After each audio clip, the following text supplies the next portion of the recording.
Assalamualaikum warahmatullahi wabarakatuh. Selamat datang di sepenggal cerita. Siapa sangka seorang budak berkulit hitam yang ditindas dan diseret di padang pasir, kelak akan menjadi suara pertama yang menggema dari puncak Ka'bah. Siapakah dia yang langkahnya terdengar di surga sebelum jasadnya menyentuh liang kubur? Namanya Bilal bin Rabah. Dan inilah kisah tentang iman yang tak bisa dipadamkan, bahkan oleh api, cambuk, dan hinaan dunia.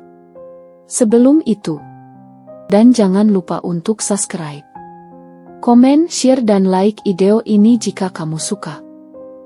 Bilal bin Rabah al-Habashi yang sering dipanggil Abu Abdillah dan dijuluki Muadzin ar-Rasul, dilahirkan di daerah As-Sarah pada sekitar 43 tahun sebelum Hijriah. Lahir dari orang tua yang berasal Habsyah. Ayahnya, Rabah, dan ibunya Hamamah, keduanya adalah budak hitam yang ditawan dari Ethiopia dalam penaklukan ke Arabia. Ciri mereka dengan warna kulit hitam, rambut keriting dan postur tubuh yang tinggi. Bilal lahir bukan dalam dekapan cinta dan kebebasan, melainkan dalam rantai dan pengawasan. Sejak kecil ia tahu bahwa langkahnya terbatas, bahwa hidupnya hanya sebatas perintah dari majikannya. Dalam lingkungan budak di Makkah, Bilal tumbuh sebagai anak dari tawanan perang yang dijual sebagai budak. Dia dan ayahnya Rabah menjadi milik Ummul Ura, seorang hamba sahaya yang dimiliki oleh anak yatim dari Bani Abdul Dar, yang merupakan keturunan Umayyah bin Khalaf, seorang pemimpin Kair yang sangat menentang Islam. Meski terlahir sebagai budak, Bilal menunjukkan kecerdasan dan kecekatan di atas rata-rata. Ia belajar cepat dan dikenal sebagai anak yang patuh. Masa kecil Bilal bukanlah masa bermain atau belajar seperti anak-anak merdeka. Ia tumbuh dengan punggung dipukul dan perut yang tak pernah kenyang. Tapi Bilal mewarisi keteguhan dari ayahnya dan keberanian dari ibunya. Ketika Bilal beranjak remaja, musibah datang tanpa isyarat, Rabah wafat karena sakit. Dunia Bilal kian sempit, satu-satunya pelindungnya kini telah pergi. Tak lama berselang, ia diturunkan sebagai warisan kepada majikan baru, seorang tokoh Quraisy yang ditakuti, Umayyah bin Khalaf. Umayyah tidak hanya kaya dan berkuasa, tetapi juga terkenal keras dan tidak berperasaan. Dalam rumah itu, Bilal bukan lagi seorang anak yang bisa menengadah, melainkan alat tanpa harga yang bisa diperas kapan saja. Hari-hari Bilal di rumah Umayyah penuh dengan kerja kasar dan hinaan. Ia dibangunkan sebelum ajar untuk membawa air, membersihkan kotoran, dan memindahkan barang-barang berat yang bahkan dua pria pun kesulitan mengangkatnya. Setiap gerak lambat akan dibalas cambuk. Setiap tatapan mata dianggap pemberontakan. Umayyah memperlakukannya bukan sebagai manusia, melainkan lebih rendah dari binatang beban. Warga Makkah mengenal Bilal sebagai budak yang paling patuh dan paling tenang. Ia sering dipaksa sujud di hadapan berhala. Setiap kali itu terjadi, Bilal menahan muntahnya. Namun siapa dia yang bisa menolak? Hanya seorang budak, seorang kulit hitam, begitu dunia memandangnya. Di bawah tekanan itulah Bilal menghabiskan tahun-tahun awal kedewasaannya. Setiap hari bagai pengulangan dari kesengsaraan yang sama. Suatu hari, saat Bilal sedang membawa kendi air ke ruang depan rumah, ia mendengar Umayyah berbicara dengan para tetamu. Suara mereka penuh kebencian. Di antara kata-kata yang terdengar samar, satu nama sering disebut, Muhammad. Ia mengacaukan Makkah dengan ajaran barunya, kata Umayyah geram, mengatakan bahwa Tuhan hanya satu. Kata-kata itu meresap ke dalam hati Bilal. Bilal diam-diam memperhatikan bahwa setiap kali nama Muhammad disebut, wajah-wajah kaum Quraisy berubah, resah, geram, dan tegang. Dalam dirinya, rasa ingin tahu tumbuh. Siapa orang ini yang bisa membuat para tuannya gemetar? Apa yang dia katakan hingga mengusik orang-orang yang menganggap dirinya Tuhan di bumi? Dalam malam-malam sunyi yang panjang, Bilal mulai memikirkan konsep satu Tuhan, sesuatu yang selama ini ia rasa benar, meski tak pernah bisa mengucapkannya dengan lantang. Tak lama kemudian, sahabat Rasulullah mulai memperhatikan Bilal di pasar. Ia adalah Abu Bakar bin Abi Quhafah. Abu Bakar memperhatikan tatapan mata Bilal yang tidak biasa. Pada suatu pagi, ia mendekati Bilal, berbicara pelan, dan memperkenalkan sebuah pesan, bahwa tidak ada Tuhan selain Allah, dan bahwa Muhammad adalah utusannya. Mata Bilal membelalak saat mendengar kalimat itu. Hatinya seperti menemukan potongan yang hilang dari teka-teki hidupnya. Ia tidak langsung menjawab, tapi sejak hari itu ia mulai menemui Abu Bakar diam-diam, di sudut-sudut pasar atau saat membawa air. Ia mendengarkan kisah tentang penciptaan, tentang keadilan Tuhan, dan tentang hari pembalasan. Setiap kata yang keluar dari mulut Abu Bakar seperti hujan di gurun batinnya yang kering. Malam itu, Bilal duduk lama di atas tanah, menatap langit yang dipenuhi bintang. Untuk pertama kalinya dalam hidup, ia menyebut nama Allah bukan sebagai suara kosong, tapi sebagai Tuhan yang esa dan hidup. Esok harinya, ia menemui Abu Bakar dan mengucapkan syahadat dengan tenang, Asyhadu an la ilaha illallah, wa asyhadu anna Muhammadan Rasulullah. Tubuhnya masih milik tuannya, tapi jiwanya telah merdeka. Dan disitulah awal dari ujian paling berat dalam hidupnya akan segera dimulai. Kabar keislaman Bilal menyebar lebih cepat dari yang ia bayangkan. Umayyah bin Khalaf mengetahuinya tak lama setelah itu, dan amarahnya meledak seperti api membakar padang kering. "Kau, budakku, mengikuti ajaran Muhammad," teriaknya. Sejak saat itu, Bilal tak lagi diperlakukan sebagai budak biasa, ia dijadikan contoh, dihukum di depan umum agar yang lain takut mengikuti jejaknya. Namun Bilal tak gentar. Ia tahu jalan yang ia pilih adalah jalan kebenaran, meski penuh duri dan darah. Umayyah menyeret Bilal ke tengah padang pasir saat matahari tepat di atas kepala. Ia dicambuk, dipukul, dan dijemur di atas pasir yang membakar kulit. Tubuhnya terkulai, tetapi lidahnya hanya mengucap satu kata, berulang-ulang seperti zikir, Ahad. Ahad. Ahad Yang Maha Esa. Orang-orang Quraisy datang menonton, mencemooh, bahkan melempari batu. Tapi Bilal tidak berteriak minta tolong, tidak mengaku salah, dan tidak berpaling dari Tuhannya. Ia lebih memilih mati dalam iman daripada hidup dalam kekufuran. Hari-hari berikutnya, siksaan itu terus berulang. Batu besar ditindihkan di atas dadanya. Lidahnya kering, darah mengalir dari punggung dan kakinya. Namun ketika Umayyah memaksanya untuk menyebut nama Lata dan Wa, berhala Quraisy, Bilal hanya menjawab, lirih namun pasti, Ahad. Satu kata itu cukup untuk membuat para algojo geram dan frustasi. Beberapa budak yang lain mendekat diam-diam dan membisikkan doa, tapi mereka takut disiksa seperti Bilal.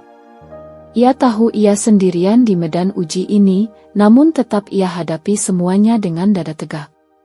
Setiap pagi, saat matahari mulai menyengat, ia menatap langit dan berbisik dalam hati, Engkau Maha Esa, aku milikmu. Tak seorang pun mampu mencabut keyakinan itu dari dalam dadanya. Bahkan Umayyah, sekejam apapun, mulai menunjukkan tanda frustrasi, semakin ia menyiksa, semakin kuat keimanan Bilal. Keteguhan Bilal menjadi buah bibir di Makkah. Para sahabat Nabi yang masih bersembunyi mulai mengaguminya, dan Rasulullah pun mengetahui penderitaan budak hitam yang mulia ini. Di balik kelemahan fisik, ada ruh yang tak bisa ditaklukkan oleh cambuk atau batu.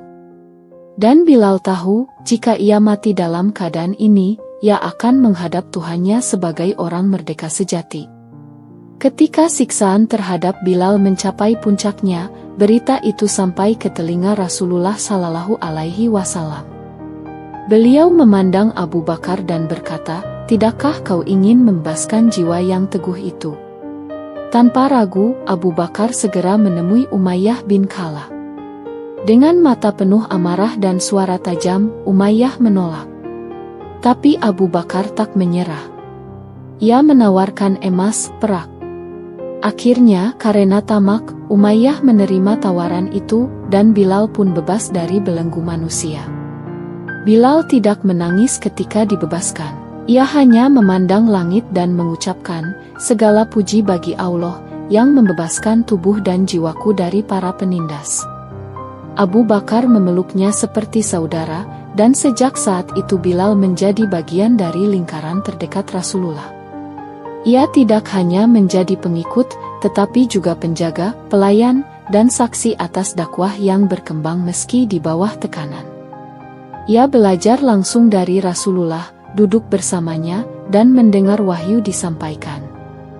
Bilal memilih tidak pulang ke tempat ibunya. Ia ingin berada sedekat mungkin dengan Rasulullah. Setiap langkah beliau, ia ikuti. Setiap tugas, ia laksanakan dengan sepenuh hati. Ia bukan lagi budak orang Quraisy, tapi hamba Allah dan sahabat dakwah nabinya. Dalam setiap majelis, ia duduk rendah, namun hatinya tinggi bersama keimanan. Para sahabat menghormatinya, bukan karena keturunannya, tapi karena keberaniannya menanggung luka demi kalimat tauhid. Bersama Rasulullah, Bilal menyaksikan Islam tumbuh dari akar yang tersembunyi hingga tunasnya mulai terlihat di muka bumi. Ia ikut dalam hijrah ke Madinah. Di Madinah, Bilal tetap menjaga Rasulullah dan membantu kaum muslimin. Ia menyambut setiap tamu yang datang kepada Nabi, mengatur waktu salat, dan selalu berada di barisan depan, bukan hanya dalam ibadah, tapi juga dalam jihad dan pengorbanan. Dalam keseharian, Bilal bukan sekadar pembantu di sisi Nabi, ia adalah sahabat. Rasulullah pun memuliakannya sebagaimana beliau memuliakan para sahabat terdekat lainnya. Tak ada lagi yang berani menghinakan kulit hitamnya, karena yang mereka lihat adalah cahaya keimanan yang bersinar darinya. Dalam setiap pertempuran besar, dari Perang Badar, Perang Uhud, hingga Perang Khandak, Bilal berdiri di barisan kaum muslimin, menggenggam pedang dengan tangan yang dulunya terbelenggu rantai. Ia bertempur bukan untuk membalas dendam, tetapi demi menegakkan kalimat la ilaha illallah. Setiap kilatan pedang yang ditepisnya adalah bukti bahwa iman bukan hanya ada di hati, tapi juga ditunjukkan dalam keberanian dan pengorbanan. Hari saat Rasulullah Shallallahu Alaihi Wasallam bersiap untuk Fathul Makkah.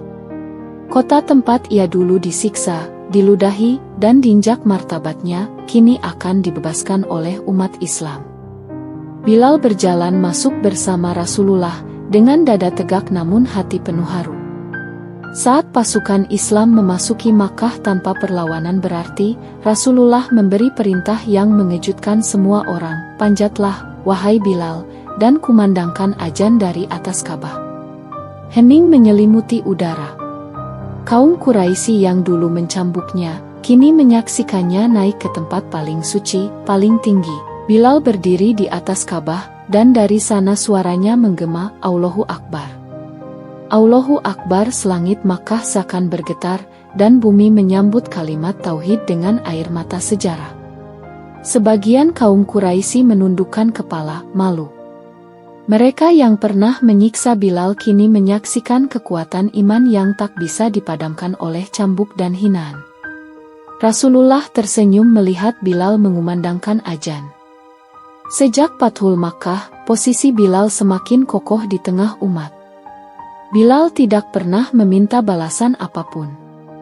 Ia hanya ingin menjadi hamba yang diridhai Allah dan kekasih Rasul-Nya.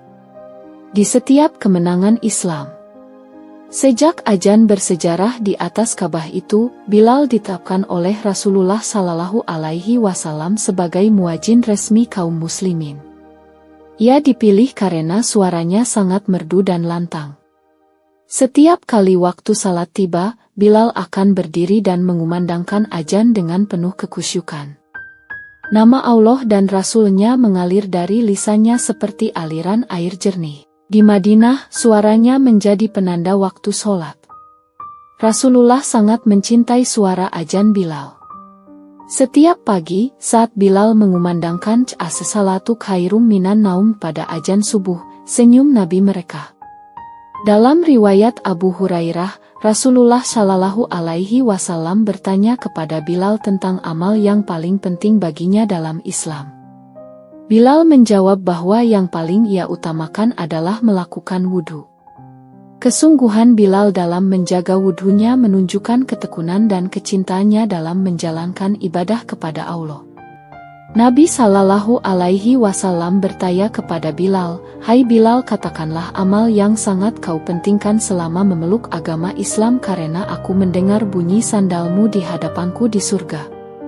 Kemudian Bilal menjawab, "Tidak ada satupun amal yang lebih saya utamakan daripada mengerjakan wudhu baik ketika malam maupun siang. Kemudian saya mengerjakan sholat setelah wudhu semampu saya." Hadis riwayat Bukhari.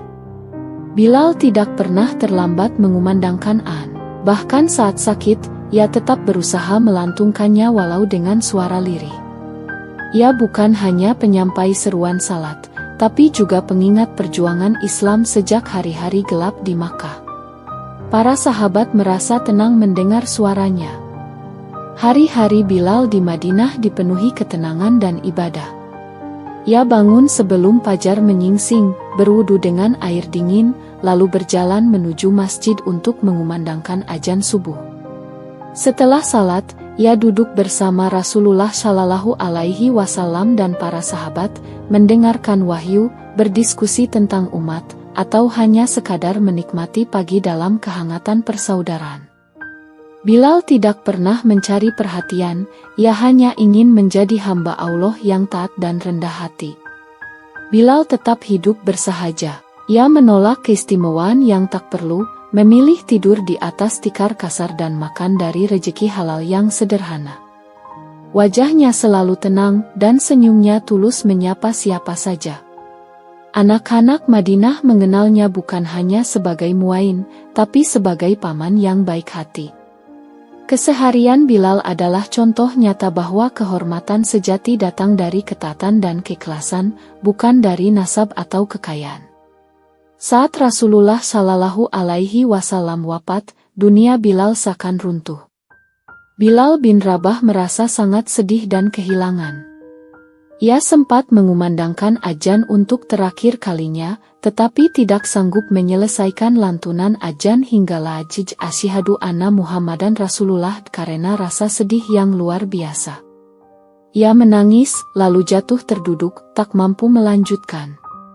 Para sahabat pun menangis bersamanya. Setelah itu, Bilal meminta izin kepada Abu Bakar As-Siddiq untuk tidak lagi mengumandangkan adzan karena ia merasa tidak mampu lagi melakukannya tanpa Rasulullah.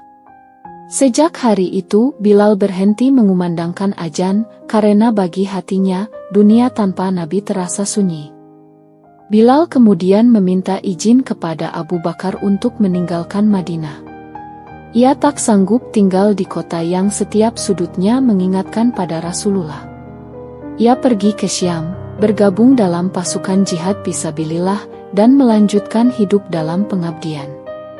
Di sana ia hidup dalam diam, membawa luka rindu yang tak pernah sembuh. Ia tetap menjaga salat, tetap mengingat Nabi dalam setiap doa, namun tak pernah lagi mengangkat suaranya untuk adzan, kecuali satu kali. Beberapa tahun berlalu. Suatu malam, Bilal bermimpi bertemu Rasulullah Shallallahu Alaihi Wasallam. Wajah beliau bersinar dan penuh kasih. Nabi bertanya padanya, "Wahai Bilal, apa yang menghalangimu untuk menziarahi kami?" Bilal terbangun dengan mata basah. Keesokan harinya, ia bergegas ke Madinah. Di sana, ia menemui cucu Nabi, Hasan dan Husain, dan saat mereka memohon kepadanya, "Paman Bilal, kumandangkanlah adzan untuk kami seperti dahulu," ia pun tak kuasa menolak. Bilal naik ke atas Ka'bah. Ketika kalimat Allahu Akbar pertama keluar dari mulutnya, penduduk Madinah terkejut. Mereka berhamburan keluar rumah, menangis mendengar suara yang telah lama hilang dari udara Madinah. Bertanya apakah Rasulullah telah kembali. Para wanita keluar ke jalan, orang-orang tua bersandar pada dinding sambil mengusap air mata. Tapi saat Bilal sampai pada kalimat, "Ashadu anna Muhammadan Rasulullah," ia kembali tak mampu melanjutkan. Suaranya terhenti, tubuhnya bergetar, dan tangisnya pecah, seluruh kota pun menangis bersamanya. Ia lalu kembali ke Syam. Pada tahun 20 Hijriah Bilal bin Rabah meninggal dunia pada sekitar umur 60 tahun, pada masa kekhalifahan Umar bin Khattab. Kematian Bilal disebabkan oleh penyakit serius yang menyerangnya, menyebabkan dia terbaring dalam pembaringan terakhirnya. Namun, meskipun telah tiada, nama Bilal tetap menggema hingga saat ini karena cintanya yang mendalam kepada Rasulullah Shallallahu Alaihi Wasallam. Sekian kisah Bilal bin Rabah, semoga menjadi pembelajaran berharga bagi kita semua. Kisah Bilal bin Rabah bukan sekadar cerita tentang seorang budak yang dibebaskan, melainkan kisah kemenangan iman atas penindasan, kisah cinta yang tulus kepada Allah dan Rasul-Nya, dan kisah bahwa derajat manusia tidak ditentukan oleh warna kulit, keturunan, atau harta, tetapi oleh ketakwaan. Bilal menunjukkan bahwa suara yang dulu dipakai untuk merintih karena cambuk, bisa menjadi suara yang menggetarkan langit karena menyeru kepada kebenaran. Dari tanah Ethiopia hingga Ka'bah di Makkah, dari budak hina hingga muadzin surga, Bilal membuktikan bahwa ketulusan, kesabaran, dan kesetiaan pada Allah akan mengangkat derajat seseorang melebihi yang dapat dibayangkan manusia. Dan hingga hari ini, setiap kali azan dikumandangkan, nama Bilal tetap hidup dalam hati umat Islam, sebagai suara keimanan yang tak pernah padam. Jangan lupa untuk melihat cerita seru dan menarik lainnya hanya di Sepenggal Cerita.